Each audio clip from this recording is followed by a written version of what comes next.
Bueno,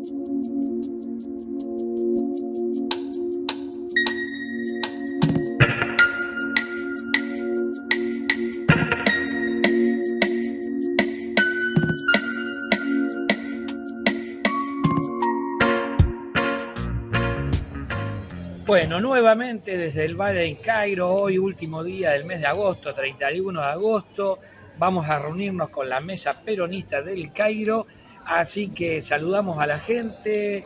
Hola Jorge, Hola, Jeremías hola. que se integra a la mesa, Néstor Suleimán y Osvaldo Dunda. Jorge, vamos a arrancar con todo, tenemos novedades en la provincia de Santa Fe, pero antes vamos a hacer un mini editorial, porque desde mes de junio que no hacemos el programa y han pasado muchas cosas en la República Argentina, ¿no? Hay una palabra que identifica que es, podemos citar una canción de Rafael, el cantautor español, y que es escándalo, realmente lo que ha degenerado la política argentina, las sorpresas que nos tienen desde, bueno, el día de la movilización de los jubilados por su aumento de haberes, Milei que lo veta, Bullrich que reprime. Bueno, desde ahí ya para qué nombrar los demás hechos, el diputado en Misiones con pedofilia, la cuestión de Alberto Fernández y Fabiola, bueno, un montón de cosas, pero que la atención acá en nuestra provincia de Santa Fe se la lleva la reforma previsional que ha presentado Pucharo esta semana, con muchos detalles, se conoce, tiene mayoría, así que podría lograr sin sobresaltos la aprobación de la ley, que se conoce hasta el momento el proyecto, se está negociando alguna modificación, que se sabe en lo que llevan estos 2-3 días de la presentación del proyecto de Puyaro. Bueno, lo que hasta ahora, como bien vos decías, el proyecto lo que trascendió es que se aumentaría la edad jubilatoria a 65 años, tanto para el hombre como para la mujer, y lo que se haría es que quien se jubile, cumpliendo los 30 años de servicio, no cobraría ya el 82% móvil, sino cobraría el 76% del haber jubilatorio. Si quería comprar el 82% del móvil, se tendría que quedar unos cuantos años más trabajando en la actividad. Es decir, que ya arrancamos desde cero con una rebaja de haberes. Y se aumenta la edad para jubilarse, tanto para los maestros, como para la policía, como para toda la salud pública, todos los empleados públicos. Porque recordemos también las fuerzas policiales tenían un régimen especial, que a cierta edad, 50 y tanto, cumpliendo 30 años de servicio, dado que un trabajo de muy riesgoso, se jubilaban antes. Ahora eso también lo cambiaría. Lo que hace el gobernador con el titular de la Cámara de Jubilaciones de la provincia, el concejal Jorge Guaso, es aludir que la caja tiene déficit y por ese déficit se tienen que tomar ciertas medidas y que todo el mundo se ha aumentado la edad jubilatoria. Pero bueno, estas son las novedades. Ha habido movilizaciones a la sede de la Caja de Jubilaciones de la provincia, acá en Rosario, de los gremios de Santa Fe, ATE, judiciales también se han manifestado al respecto. Ayer hubo un gran encuentro sí.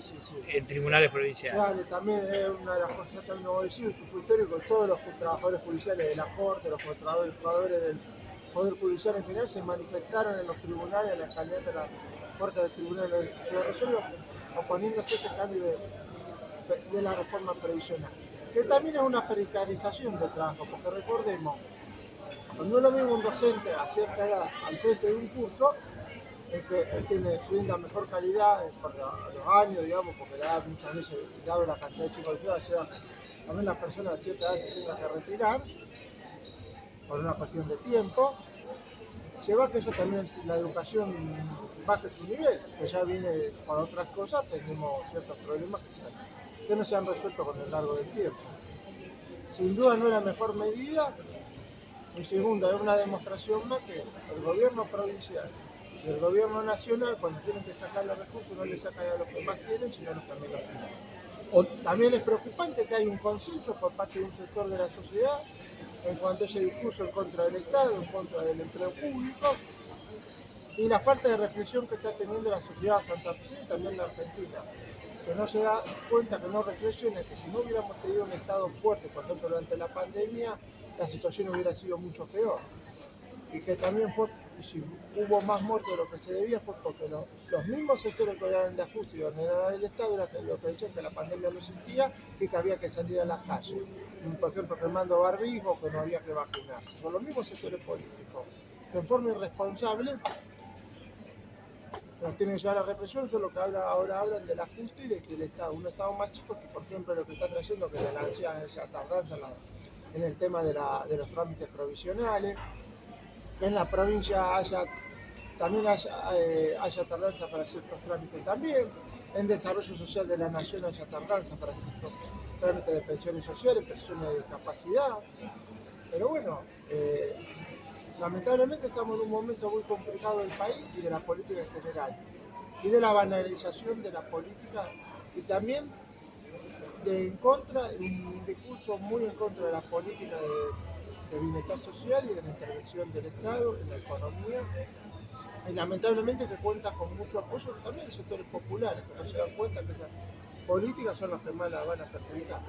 Sí, hay una cosa que es fundamental, ya mañana aumenta nuevamente un montón de servicios, entre ellos los combustibles. El agua y la luz van a aumentar ahora en septiembre un 4% más, la luz y el gas, perdón, y el agua dicen que va a tener un aumento, no va a ser tanto, dijeron que no va a ser tanto, pero que va a aumentar en definitiva. Es decir, que la mano en el bolsillo del trabajador, de los trabajadores sí, argentinos, está a la orden del día. Y de hecho, discúlpame, esta también semana hubo conflicto en la empresa Agua Santafesina porque hubo despido, una renovación de contrato.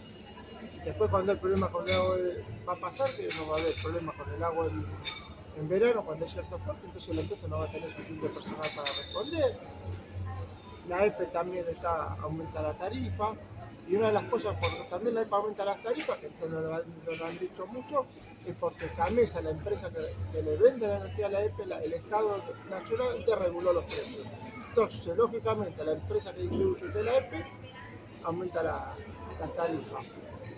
Un grado de aumento a costa de un supuesto déficit, que no es tan déficit, pero que cuenta, lamentablemente, digamos, este gobierno cuenta lamentablemente con un sector de la sociedad que apoya su política, y también que apoya su política en base también a un discurso que va a terminar con un tema que es una cuestión importante, que es el tema de la inseguridad, en cuanto a mano dura, una paradoja que tiene se lo costó detener al diputado de Misiones, mano dura para algunos y mano blanda para otros. Es cierto delito, todavía también sigue sin esclarecerse qué pasó con el chico Loan en Corrientes y otro tema que sin duda si hubieran ocurrido en otro gobierno, y no le quito responsabilidad, hubieran sido un escándalo. Pero en estos momentos me parece que hay una banalización, y detrás de no esclarecer estos hechos que son de suma gravedad, se siguen colando las políticas de ajuste y de desempleo, y que llevan a un país cada vez más endeudado.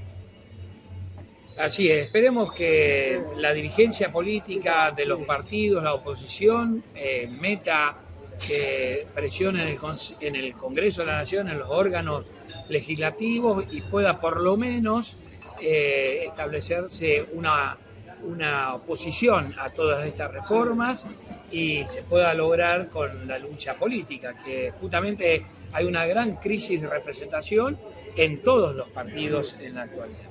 Bueno, justamente gracias por tu intervención, Jorge. Vamos a ver justamente la comparación. Hablábamos hoy, previo a la emisión del programa, del sindicalismo, de la lucha de décadas pasadas, 60, 70, como tuvimos, como siempre, la presencia de Osvaldo, que vivió la resistencia peronista, uno de los dirigentes muy importantes de aquella época, Framini, que hacía las visitas en Rosario para la lucha justamente junto al pueblo argentino. La gran diferencia que existen con los actuales dirigentes sindicales que viven otra forma. Queríamos preguntarles justamente eso, la imagen que tenía este combativo dirigente del movimiento obrero argentino por aquella época. Bueno, por ejemplo, no podemos hablar solamente de Andrés Framini, sino de la capa de dirigentes a cargo de la lucha obrera post-55. Eran todos compañeros de fábrica, todos compañeros que inclusive muchos de ellos ganaban el sueldo mínimo. Y con ese sueldo mínimo que ellos, el caso de Andrés Flamini, tenían que pagar la campaña. O sea, de su bolsillo salía a comprar pintura para pintar Perón vuelve, salía para pintar en las paredes Eva no ha muerto, vive en el corazón de cada argentino. Ellos pagaban con sus sueldos, pagaban la lucha que se desarrollaba a través de los muros, de las calles, para tener presente Perón, aunque más no sea allí, escrito. Yo recuerdo que cuando Andrés Flamini estuvo en Rosario, a principios de la década del 60, lo fuimos a ver con unos compañeros de directiva a un hotel que nosotros risueñamente decíamos es un hotel de 5 estrellas, pero a la izquierda. En ese hotel paraba Andrés Flamini. Y le voy a dar el nombre del hotel para toda persona del que más o menos haya vivido en el barrio o esa época se tiene que acordar. El Hotel Cariñani. Hoy ahí se ha construido un sanatorio, el Sanatorio Güemes. Antiguamente estaba ese hotel que había sido un conventillo y habitado por las chicas que trabajaban en la zona, en la antigua Pichincha. Ese hotel que era un antiguo conventillo inclusive antes, fue donde Andrés Flamini y la comitiva de Andrés Flamini y algunos compañeros de Mata de Córdoba, como Aquilio López, solían parar en ese hotel. Esa era la imagen que nosotros teníamos de los dirigentes que estaban en la lucha. Eran personas que vivían de su sueldo, con su sueldo costeaban la lucha y así todo el ejemplo de ello perduró en nosotros.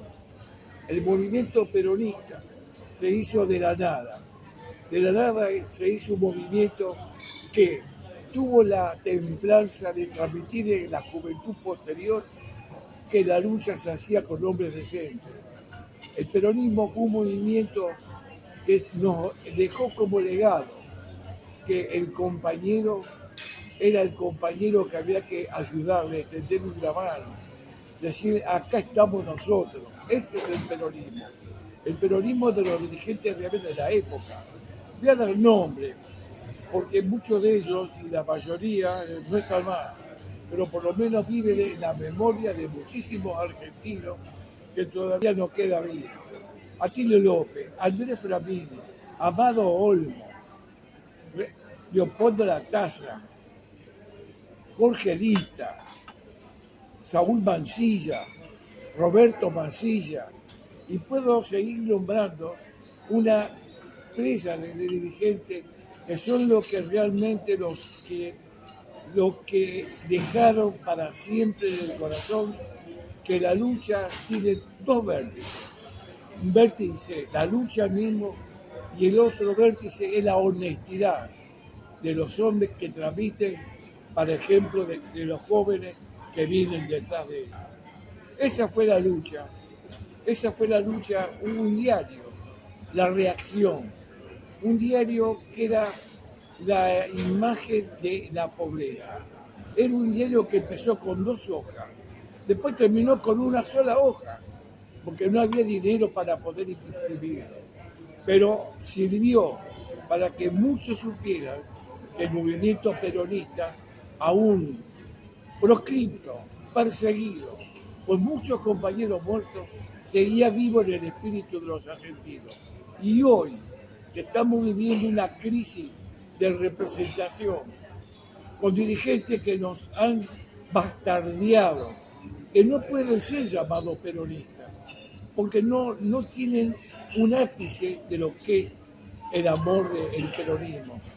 Recuerdo que alguien dijo una vez en un discurso, Eva no murió, vayan por la villa y el nombre de Eva retumba en cada pared.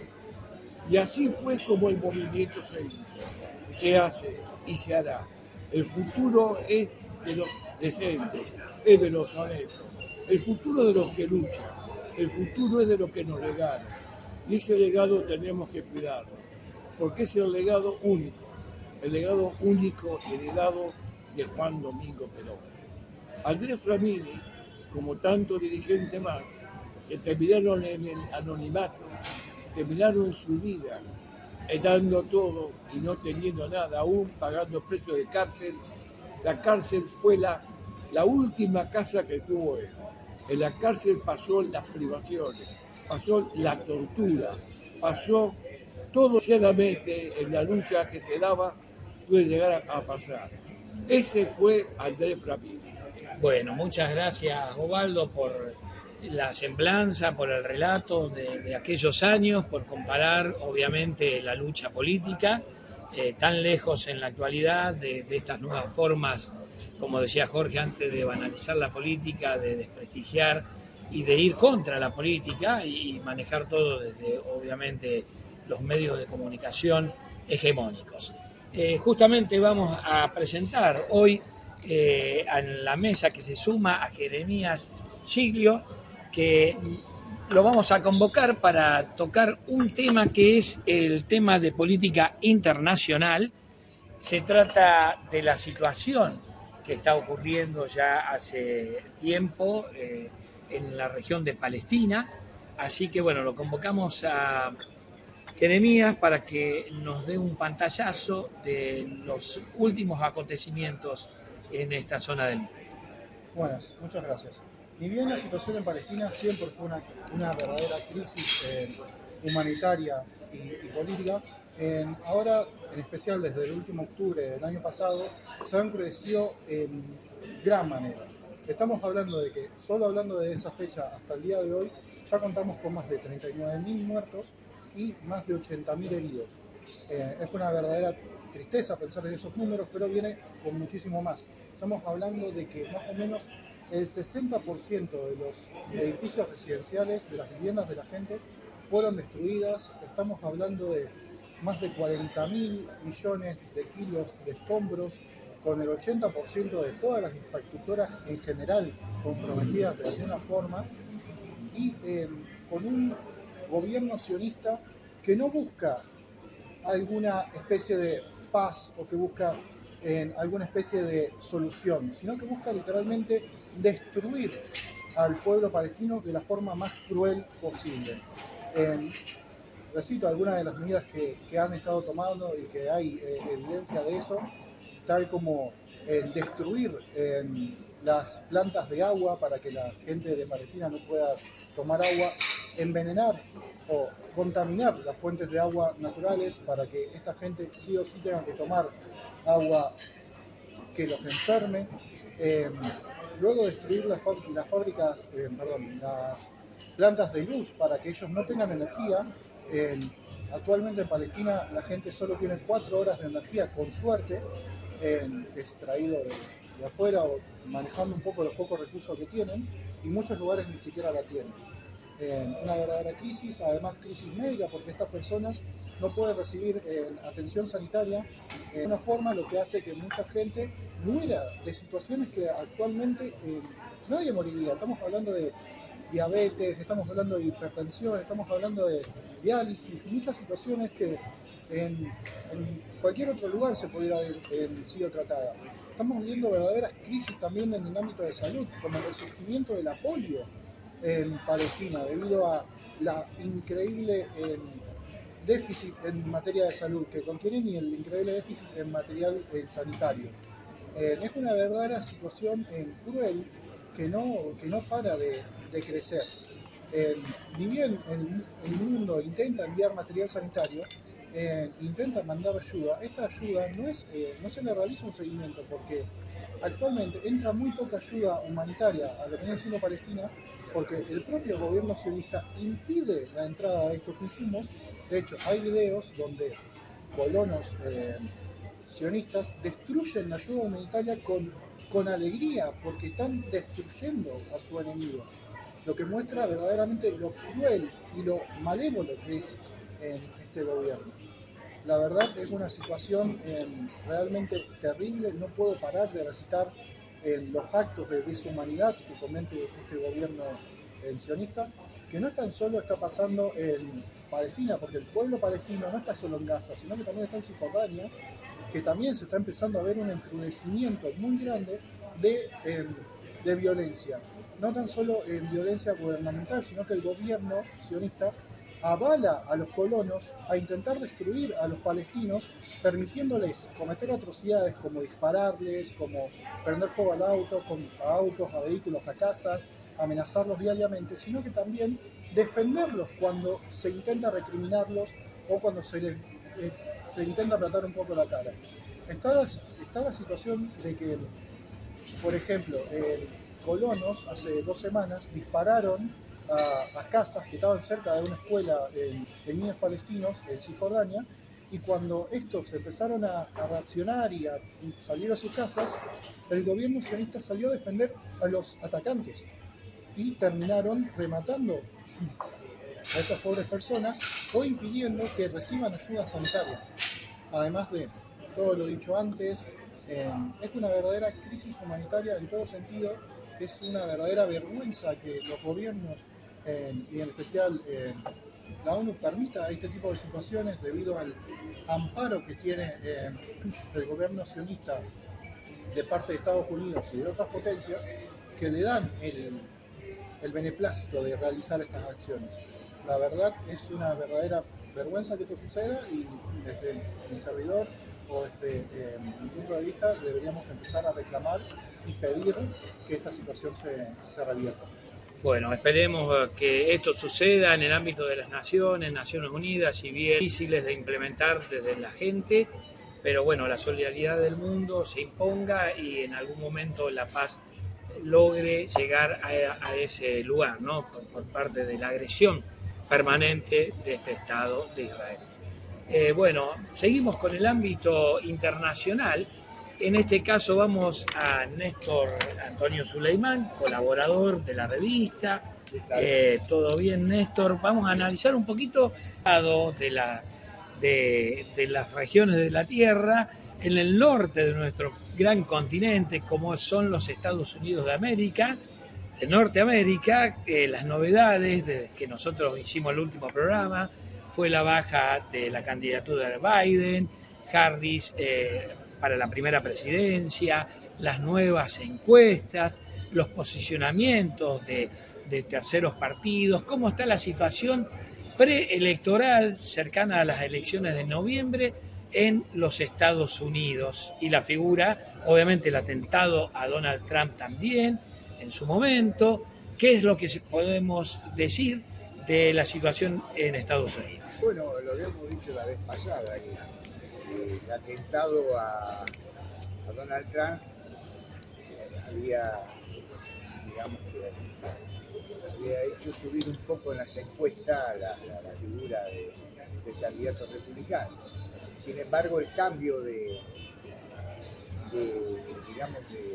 la fórmula, o el cambio del candidato a competir en las elecciones de parte de los demócratas, es decir, se baja Biden y asume Kamala Harris, esto significó también un avance, al menos así lo marcan las encuestas, de la candidata demócrata en las preferencias electorales.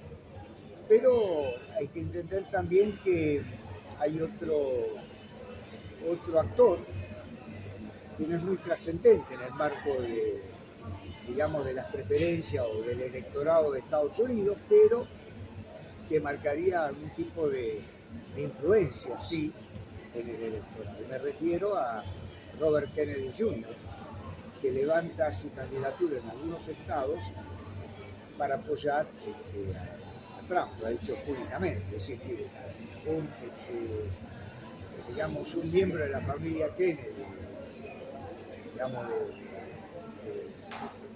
de raigambre demócrata, de estirpe demócrata, más allá que él competía en forma independiente, pero que se ponga a disposición de Trump y que dé el apoyo a Trump, esto marcaría algún tipo de influencia dentro del electorado de Estados Unidos. Pero es importante que también atendamos cómo se están dando las discusiones.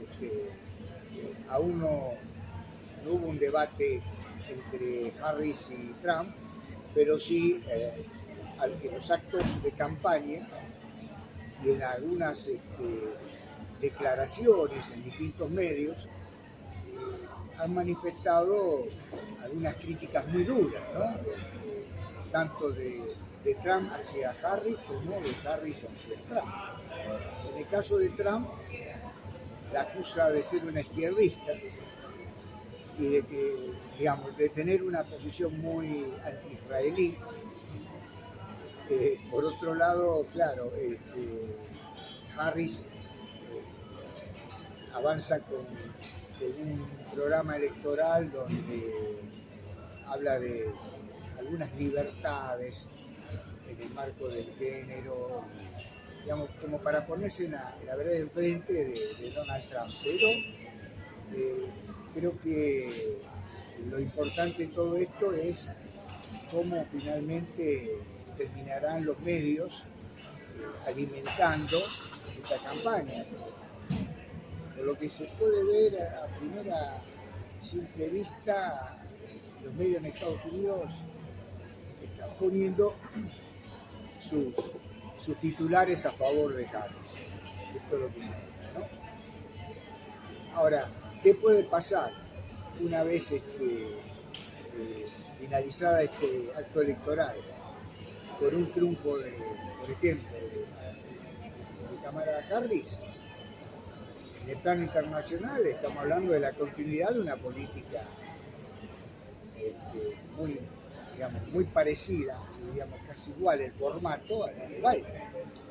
Seguir apoyando a Israel con un discurso un poco ambiguo, pero finalmente apoyándolo en esta embestida criminal contra el pueblo palestino.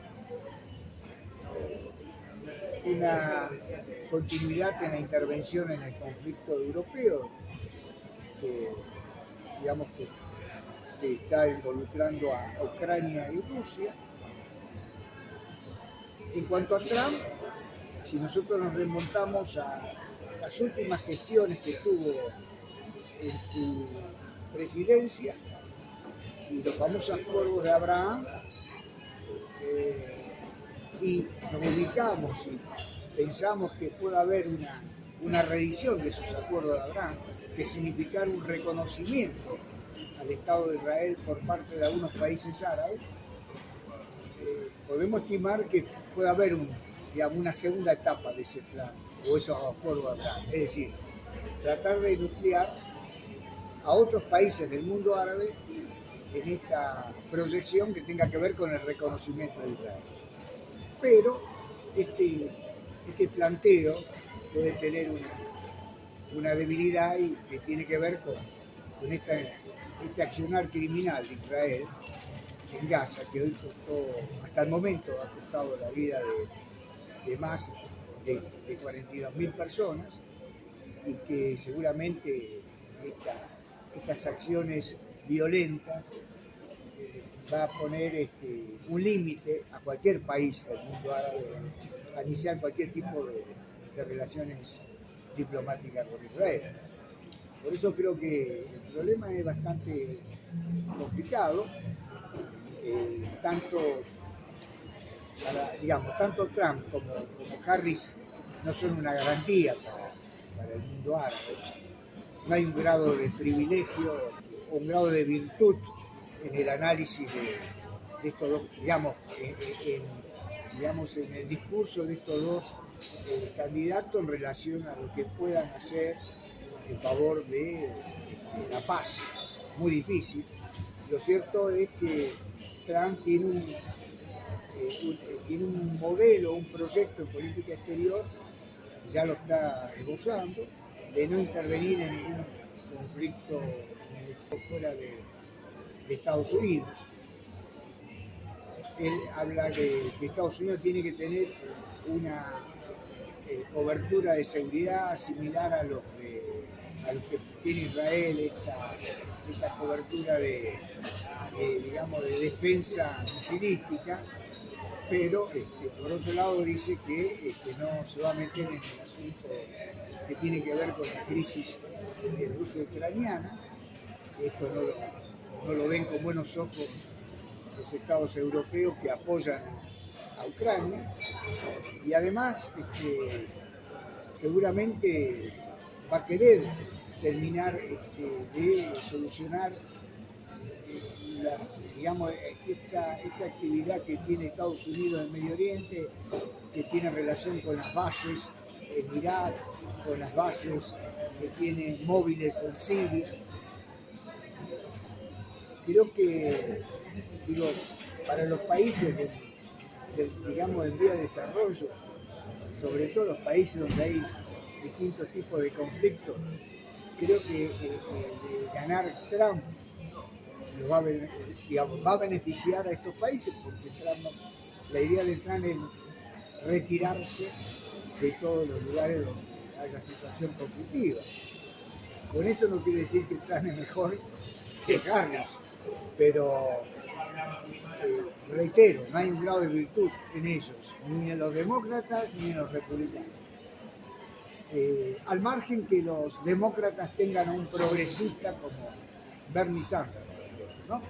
Que es el dueño, no el jefe, el dueño de la Internacional Progresista, junto a Yanis Varoufakis, que es aquel ministro que tenía Tsipras en Grecia. Pero bueno, al margen de estas posiciones filoprogresistas, es lo mismo. Es lo mismo el Partido Demócrata con el Partido Republicano.